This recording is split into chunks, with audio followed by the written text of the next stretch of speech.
agenda seperti apa? Jadi yang pertama alhamdulillah sidang sudah selesai, dan yang pertama tadi sidang itu adalah memeriksa identitas kami sebagai advokat. Apakah memang benar saya berempat ini adalah timnya Nikita Mirzani, tim advokat. Apakah kita itu adalah advokat? Jadi kita tunjukkan berita acara sumpah yang asli dan kita lampirkan fotokopinya. Yang kedua kita tunjukkan kartu tanda advokat, namanya KTA dari organisasi advokat. Nah setelah itu kami diperiksa surat kuasanya. Apakah surat kuasanya sudah sah dan sudah didaftar di Pengadilan Negeri Jakarta Selatan di Kepanitraan. Setelah semua telah terverifikasi, maka majelis hakim memeriksa surat kuasa tergugat. Nah, surat kuasa tergugat diperiksa, setelah itu dilakukan verifikasi identitas. Nah, semuanya sudah dilakukan. Karena ada pihak yang belum hadir, turut tergugat 1, turut tergugat 2, dan turut tergugat 3, maka majelis hakim memutuskan untuk memanggil secara patut. Akan ditunda 2 minggu lagi, sidang selanjutnya tanggal 11 Juni tahun 2025 jam 9 pagi. Bang, sebagai penggugat ada kekecewaan nggak sih Bang sidang ini ditunda? Saya serahkan ke majelis. Ini bukan persoalan kecewa, tidak. Ini aturannya seperti itu. Jadi aturan hukumnya kalau ada pihak yang belum hadir harus dipanggil lagi secara patuh. Jadi itu bukan hal itu sudah biasa, dan itu malah itu yang benar. Justru kalau sidang ini diteruskan tanpa memanggil secara patut kepada pihak, itu salah. Jadi alhamdulillah sidangnya sudah sesuai dengan hukum acara. Saya ucapkan terima kasih. Dan selanjutnya sidang berikutnya tanggal 11. Nah, hari ini kan tidak hari juga Nikita tidak diizinkan dari... Bukan, Nikita itu sudah memberikan kuasa kepada saya. Nikita hanya diwajibkan hadir pada saat nanti namanya mediasi.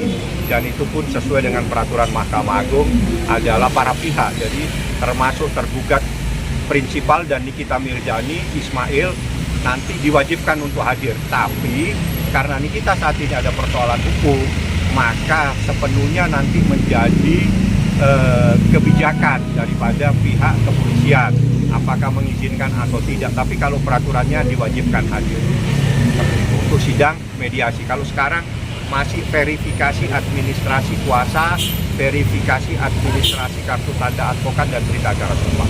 Seperti itu. Bang, kan ini kabarnya udah deadline dari Nikita Bang.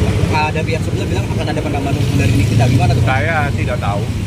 Nanti saya orangnya selalu melihat bukti tertulis. Nanti kalau ada bukti tertulis saya bisa tangkap. Tergugat 1, tergugat 2, Kapolri dan Nikita meminta perlindungan. Jadi jangan salah paham, Nikita meminta perlindungan kepada Yang Mulia Bapak Kapolri, meminta perlindungan kepada Yang Mulia Bapak Jaksa Agung. Tolong saya dilindungi sesuai dengan hukum yang berlaku. Saya ini tidak kenal kepada yang bersangkutan. Tiba-tiba saya dilaporkan seakan-akan saya melakukan sesuatu yang melanggar hukum pidana. Jadi Nikita adalah meminta perlindungan kepada Yang Mulia Bapak Kapolri, meminta perlindungan kepada Yang Mulia Bapak Jaksa Agung. Saya yakin mereka punya hati nurani semua, pasti akan memberikan perlindungan kepada seorang ibu yang mempunyai 3 orang anak yang masih kecil. Berarti kalau minta perlindungan harus menggugat juga. Meminta perlindungan itu adalah supaya mereka tahu ada masalah, karena dia bukan kami gugat. Jadi jangan salah paham, mereka adalah turut tergugat. Turut tergugat itu adalah pasif. Ya, cuma dia harus tahu ini ada masalah. Bagaimana supaya dia tahu? Dia harus menjadi turut, supaya dia tahu ini ada masalah hukum di sini. Jadi sekali lagi mereka bukan orang yang kami gugat. Dia adalah turut tergugat supaya dia tahu ada masalah, dan kita minta perlindungan kepada Yang Mulia Bapak Kapolri, meminta perlindungan kepada Yang Mulia Bapak Jaksa Agung. Jadi tergugat hanya 1 ya? Tergugat 1 dan tergugat 2, RJ, mohon maaf, RJ sama AF. Suaminya ya? Oke, ada lagi? Cukup. Makasih ya. Terima kasih banyak.